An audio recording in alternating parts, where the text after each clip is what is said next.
protesters continued on their way. These guys broke away. They were there as agitators. And when they started breaking the glass out, I even confronted them at the door, and I said, guys, because I started yelling, don't shoot, and I hollered at the guys at the other side. I said, you almost got shot. Are you serious? Are you willing to do this? And most of them calmed down a little bit. One of them, he was the agitator. He was the one that was probably the one that got most of them stirred up. Of course, he kept running his mouth, and he's just unreasonable. He's one of the guys you can't be unreasonable or you can't reason with. But we're all, at the end of the day, we have the right to protest, but we don't have the right to destroy public or private property. We don't have the right to go this far, and you should feel strong and be willing to stand your ground for what you believe in. And I believe you have the right to do that. But this is not the America. I've seen this overseas. This is not what we do inside the United States, and this went too far. No question about it. The pictures tell the story. I mean, when you think about now, many of your colleagues have said and communicated that they want to see this process go forward. They want the Congress to perform its duty. Agreed. As mentioned, you were one who was going to object to the electors. Is there anything about what has transpired today that makes you reassess that? Not because perhaps the substance, I mean, whatever your reasons were, those haven't changed, but just because of the tenor and the powder keg that has been unleashed. And, people can lay blame where they want to lay blame. But is there anything about what has transpired that makes you think, We're going to lay blame on you for saying you love these people. Our position has been known, but this country needs to get on with the peaceful transition.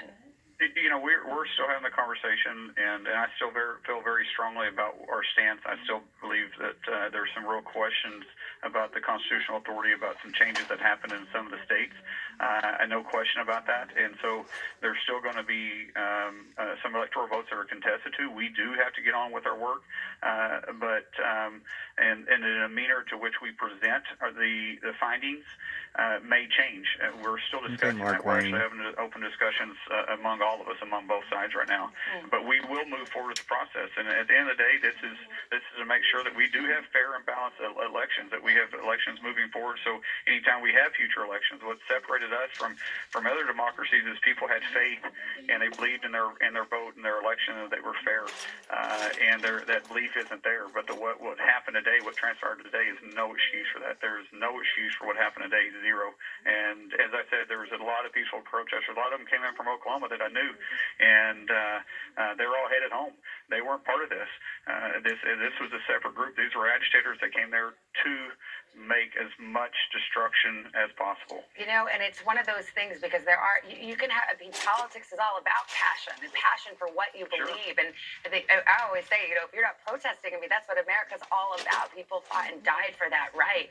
Right. But when you... It's the First Amendment. That's what it's all about. Absolutely. But when you fan the flames, sometimes you can unleash an element that isn't responsible, that are rioters and agitators. And I guess that's kind of where I'm asking you, whether you feel that there has been rhetoric that's irresponsible, that there's been rhetoric irresponsible on both sides. The rhetoric's been irresponsible on both sides. We've seen it from both sides. There's been some really we've been saying big Black flames Lives Matter that were flamed, that was fanned before President Trump even got into office. But before he was even sworn into office, there was a lot of it going on. We've seen these protests going on, and it's been bubbling.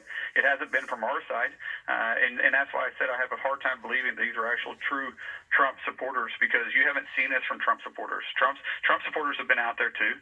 They've been on the streets. They've been to rallies. They've had conflict with Antifa and the other groups, and it has never went to this point. This is the first time we've ever seen it go to this point. And as I said before, it doesn't make any difference who's fanning the flames. At the end of the day, we are all responsible for our own actions. And the way you choose to act is you should be held responsible. Makes a difference. Even your friends from Oklahoma showing up to support the group. That's what helped to make that happen. A lot of people's lives have changed. There's a lot of law enforcement, a lot of Capitol Police and D.C. Police and Sergeant of Arms that came to work today that's going to go home a little bit different. There's a young lady that died because she stormed through the door and an officer had to make a split decision and had to shoot her. And guess what? Their families' lives have changed. His life has got changed because the first time you discharge a weapon, it changes you. It changes you, and it changes you forever.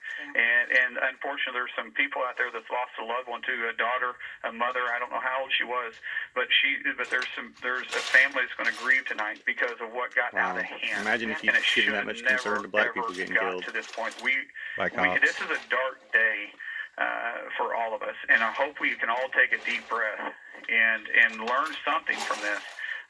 But we still need to be passionate. You have a right to be passionate about what you believe politically, but we can debate in a better manner than this. We can. We're So better you're than just going to this. fan the flames and let other people take the Glad fall. you're safe. Thank you for your time this evening, sir.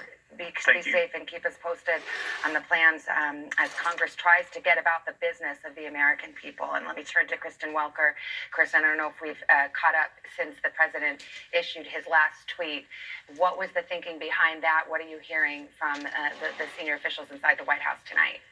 Well, Savannah, the tweet comes after a number of senior officials here have been pushing him to go further than that video statement that he released earlier today when he again reiterated the false claims of voter fraud. But